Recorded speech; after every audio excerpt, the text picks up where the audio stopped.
guys, so I have a review on the L'Oreal Infallible Total Cover. You guys saw this on Snap and a whole bunch of you guys wanted my 2 cents on it. So I'm in the shade 305 Natural Beige. As always in the comments I will have all the foundation shades I am in other foundations just for reference. This is a full coverage weightless feel foundation. It comes with 1 fluid ounce. I paid $12.99 at Walgreens.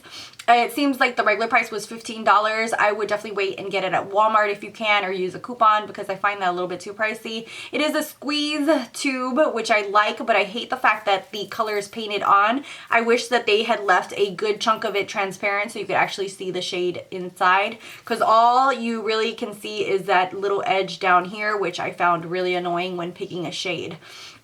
Okay, so in the back it says that the finish is natural, the wear is 24 hours, the coverage is high, and it's air light. So I'm going to go ahead and show a demo here to the side so you guys can see me applying this, and I'm going to give you my 2 cents on it. Okay, so this foundation does give a full coverage. As you can see in the demo, it gives a really nice coverage. I feel like I've had acne marks, quite a few around my chin area, and it covered them really nicely.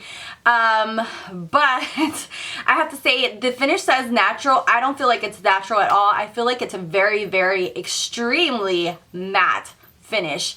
I don't feel like it looks natural at all. Like it looks matte on the skin, like you can see it. The only way I kind of really like using this, as I've played with it the last few days, is using the NYX, what is this called?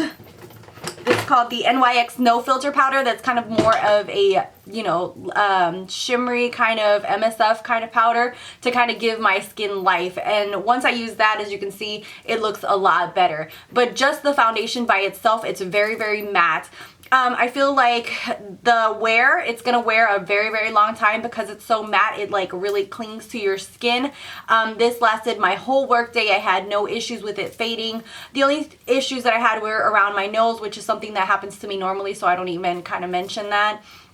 The coverage, like I said, is high. It is air light. It's kind of like a very moussey kind of consistency when you take it out.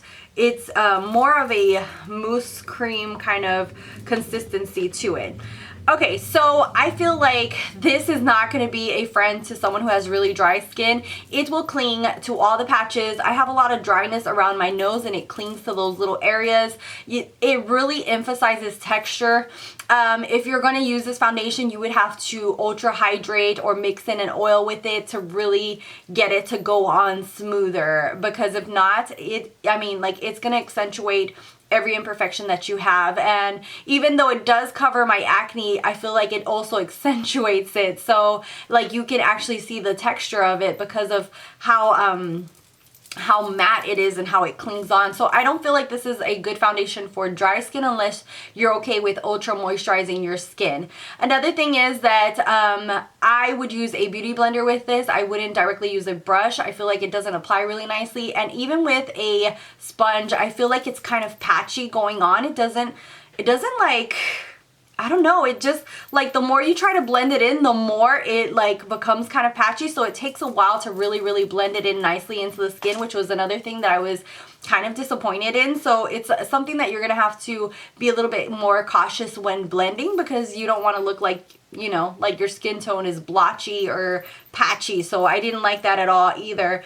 So it is something that is workable, but it does have a few cons to it, which I was like really surprised.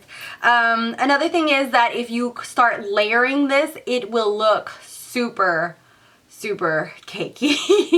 I mean, it looked so cakey that I had to like wipe it off, because the first day I went in like a regular foundation, you know, kind of like more or less what is a pump, and like tried to blend it out, and it just looked so heavy and cakey on my skin. I did not like it. So I would definitely say work little bits of areas at first, you know, just apply dobs, like little dots, and then blend it out and see how you like the coverage and build it up from there. So I have to say overall, It's good for longevity. I think this is a good foundation to mix in with more of a liquidy foundation or more of a dewy foundation, but on its own, I have to say I'm not impressed. I don't really like it. I feel like it has more cons than pros. And what I'll use it for is to mix in with more dewy foundation so that they last longer. So those are my thoughts on it. I'd love to hear your opinion. What are your thoughts on it? Have you had the same experience that I did, or what kind of skin type do you have? I'd love for you guys to share down below and kind of have a conversation going. I feel like that helps out a lot of people when they see my reviews. If someone who has like really dry skin talks about it down in the comments, it's kind of helpful for other people. So yeah, I'd love to hear back from you guys. Let me know what you guys think. And thank you guys so much for watching, for subscribing. If you're not subscribed, hit that little red button down below. I love you guys, and until next time. Bye guys.